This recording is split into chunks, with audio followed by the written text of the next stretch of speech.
Полошиот старт на Осогово во првенството на третата фудбалска лига Исток, кога загуби од Тиверија во Струмица и од Овчеполе во Кочани, уследи победничката серија која во еден момент го искачи на втората позиција на табелата.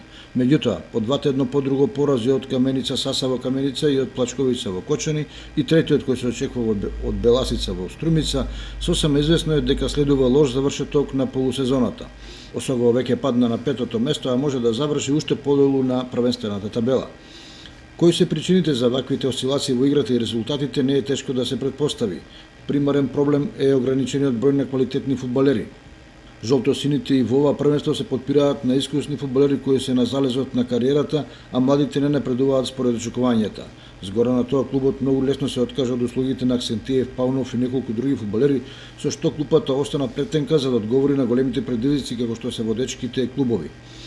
А во година кога се кројат амбициозни планови за влез во втората лига, таквата стратегија во клубот е губитничка.